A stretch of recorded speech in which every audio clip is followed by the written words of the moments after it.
Hello दोस्तों, स्वागत है आप सभी का टू द पॉइंट के नो योर बजट के सीरीज में।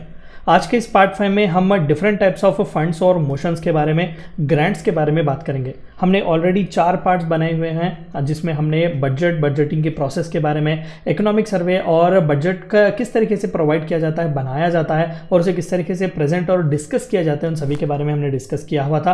तो आज के इस पार्ट 5 में हम उन्हीं चंद इंपॉर्टेंट से जो फंड्स हैं, जो ग्रांट्स हैं या फिर जो टेक्निकल टर्म्स जो हमने पिछले चैप्टर में या फिर पिछले पार्ट में देखे हुए थे, उन्हें समझने की कोशिश करेंगे। ठीक है, सो बाय वॉचिंग दिस वीडियो आपको और भी क्लैरिटी मिल जाएगी कि जो कंसोलिडेटेड फंड है, कंटिजेंसी फंड है या फिर अलग अलग टाइप के ग्रांट्स और मोशंस जो होते हैं वो दरअसल होते क्या हैं। So let us begin the video. सबसे पहले there are 3 important type of funds. Bharat सरकार की फाइनेंस मिनिस्ट्री जो है वो specifically 3 important type of funds maintain करती है। एक है कंसोलिडेटेड फंड ऑफ इंडिया, दूसरा कंटिजेंसी फंड ऑफ इंडिया और तीसरा पब्लिक अकाउंट ऑफ इंडिया। हम one by one in detail discuss करने की कोशिश करेंगे।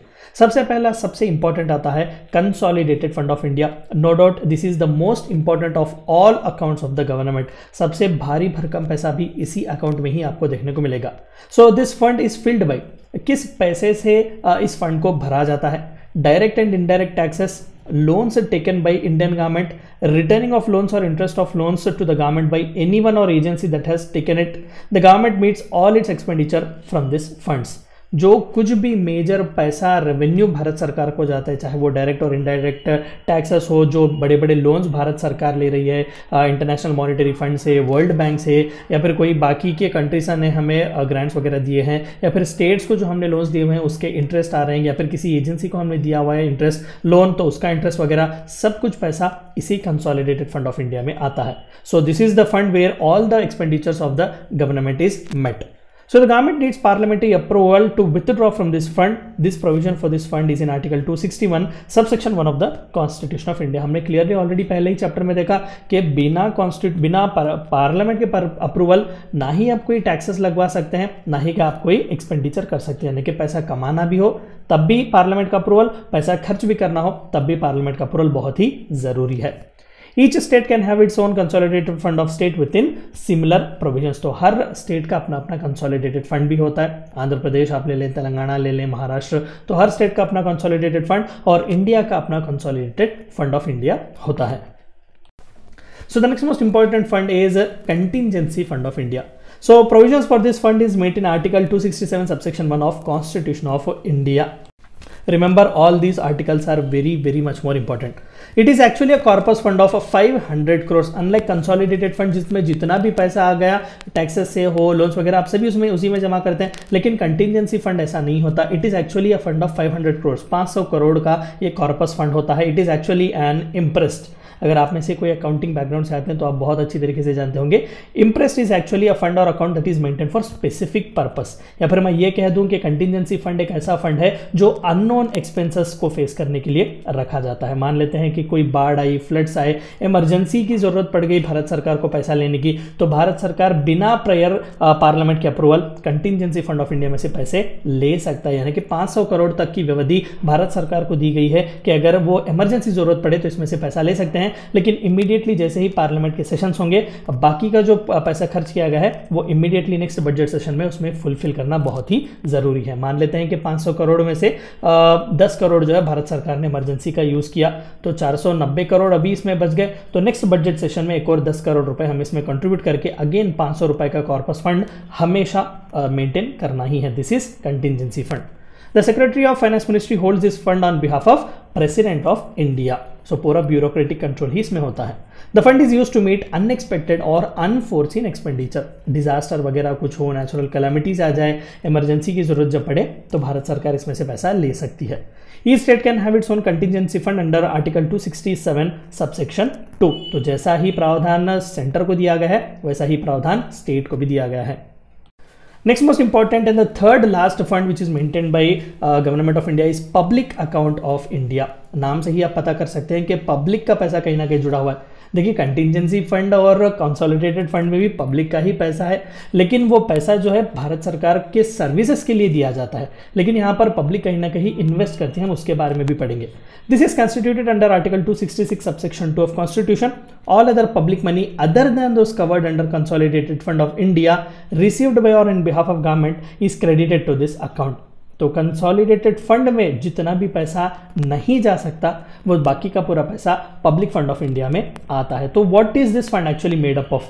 अभी हमने देखा कि कंसोलिडेटेड फंड में जो है इनडायरेक्ट डायरेक्ट टैक्सेस लोन्स वगैरह आते हैं, तो पब्लिक फंड में क्या आता है? पब्लिक अकाउंट्स में it is made up of bank savings account of various ministries और departments, national small savings fund, defence funds, national investment fund, money earn from disinvestment, provident fund, postal insurance etcetera. कहीं ना कहीं जो भारत सरकार regular हर दिन के कोई जो इंपॉर्टेंट स्कीम रिलेटेड चीज़ें हों, कहीं पर वो खुद इन्वेस्ट कर रही है, लोगों के पास से पैसे ले रही है, सेविंग्स वगैरह हो रहे हैं, प्रोविडेंट फंड है, पेंशन रिलेटेड सभी कुछ, पोस्टल इंश्योरेंस वगैरह है, उन सभी का पैसा इसी में जमा होता है।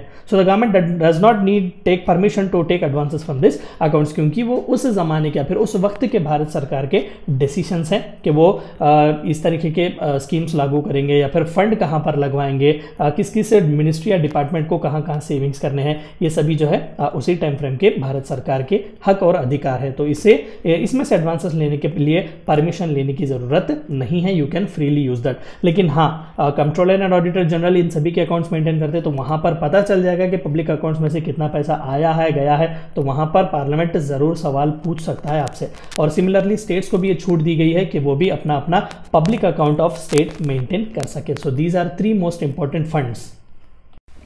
आइए थोड़ा नज़र वोटिंग और ग्रांट्स पर देखते हैं। हम पिछले चैप्टर में हमने देखा कि अलग अलग ग्रांट्स आ रहे थे, सप्लीमेंट्री ग्रांट्स एंड ऑल, तो वो क्या है हम उसके बारे में पढ़ेंगे।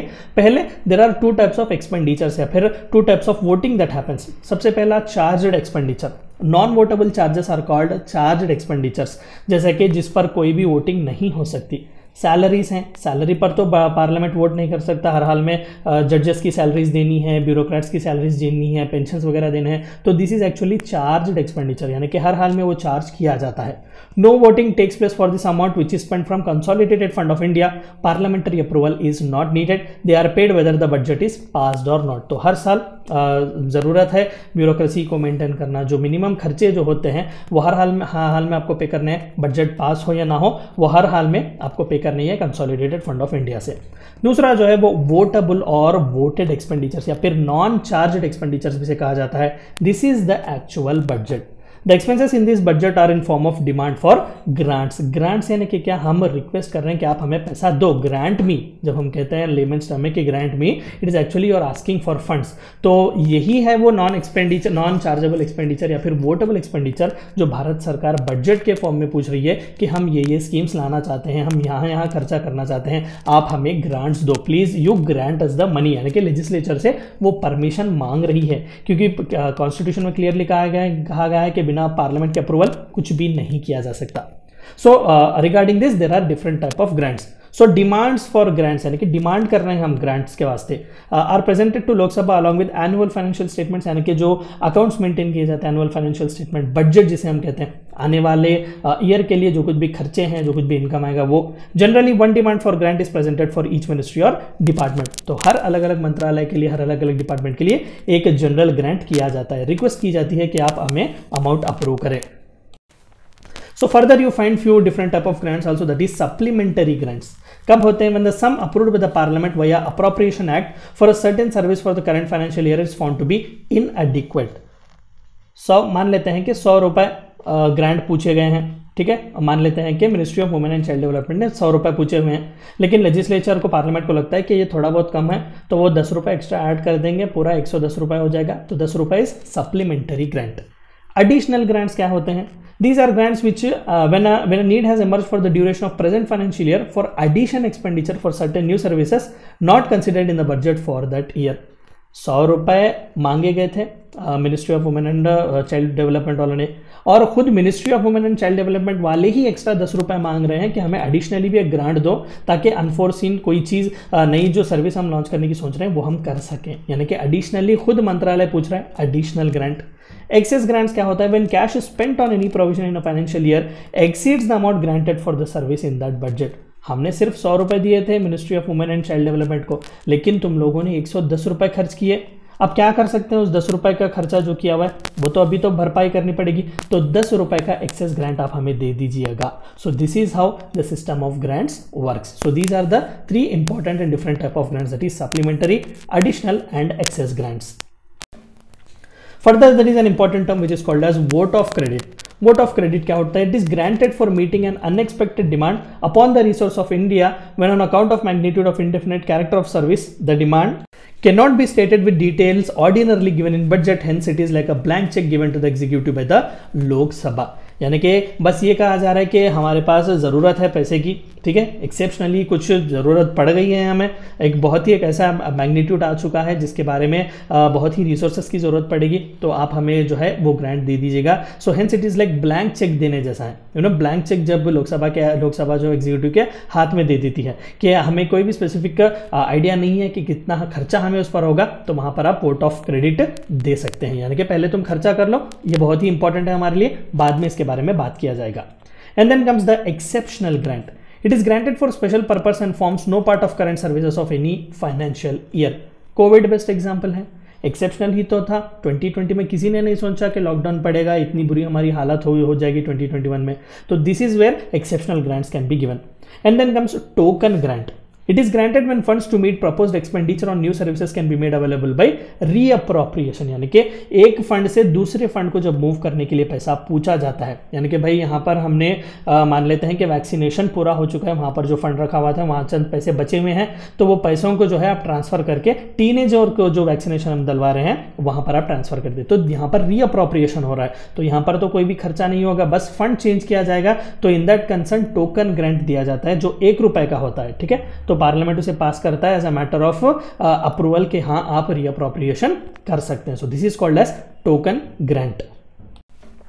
एंड फाइनली मोशंस, देखिए apart from the non confidence motion, censure motions, वो तो ऑर्डिनरी सेशंस में भी चलते रहेंगे, we are not discussing that here. Budget से रिलेटेड क्या इंपॉर्टेंट मोशंस हैं, तो वहां पर बजट में पैसे की कटौती करने के लिए आप इस्तेमाल कर सकते हैं। अभी हमने ग्रांट्स देखे, एडिशनल सप्लीमेंटरी एक्सेस ग्रांट्स, जो कि और भी पैसा एक्स्ट्रा देने के लिए, लेकिन अपोजिशन के मेंबर्स भी तो हैं, वो भी तो समझ सकते हैं कि कितना खर्चा होगा क्या नहीं, तो वो भी पैसा कट करा सकते हैं। तो here it is where we can find the cut motions, जो अलग अलग 3 इंपॉर्टेंट मोशंस हैं which are very much necessary to reduce the amount. A disapproval of policy cut motion. It is moved so that the amount of demand be reduced to ₹1। अगर ministry of women and child development ने ₹100 मांगे हुए हैं, अगर parliament disapproval of policy का cut motion pass करता है तो इस ₹100 जाकर सिर्फ ₹1 होने दिया जाएगा। This clearly shows that we are not at all happy by the work you do. मंत्रालय जो कर रहा है हमें बिल्कुल भी पसंद नहीं है, पूरी तरीके से पॉलिसी कट ही हो जाएगा, ₹1 को जो है अमाउंट रिड्यूस किया जाएगा। Economy cut motion is moved so that amount of the demand be reduce by a specific amount, कि भाई ₹100 जो तुम मांग रहे हो ना मिनिस्ट्री वाले, इतना खर्चा नहीं होगा, आप एडिशनली मांग रहे हैं, एक ₹20 कम कर दो, ₹80 और द मोर देन एनफ, ठीक है, ₹80 will be more than enough. तो यहाँ पर ₹20 जो कट किए गए हैं, that is economy cut motion. Token cut motion is moved so that amount of demand be reduced by ₹100, that is to ventilate specific grievances that is within the sphere of responsibility of Government of India। देखिए हम तो खुश नहीं हैं आप जो decision ले रहे हैं, फिर भी आप उसे लेकर आगे बढ़ना चाहते हैं, हम कुछ भी नहीं कहेंगे, लेकिन we are not ready with that, तो ₹100 उसमें से काट दीजिएगा आप, ठीक है, ताकि it is to say that this is a kind of disapproval which we are giving. यानी कि हम पूरी तरीके से खुश नहीं है ग्रीवांसेस को लेकर, स्पेसिफिक ग्रीवांसेस हमारे जो हमने उठाए हुए थे उसे रिड्रेस आपने नहीं किया हुआ है, आपकी रिस्पॉन्सिबिलिटी इस पर है। तो these are the 3 type of most important cut motions that come in the discussion of budget. These are very much crucial. अगर पॉलिसी कट मोशन जैसा पास हो जाएगा तो मोस्ट प्रॉब्ली अगला जो चीज़ है वो बजट पास ही नहीं होगा। अगर बजट ही पास नहीं होगा तो सरकार ऑटोमेटिकली गिर जाएगी। So these were the few things which you had to know about different types of funds, motion and grants. Thank you for watching my video.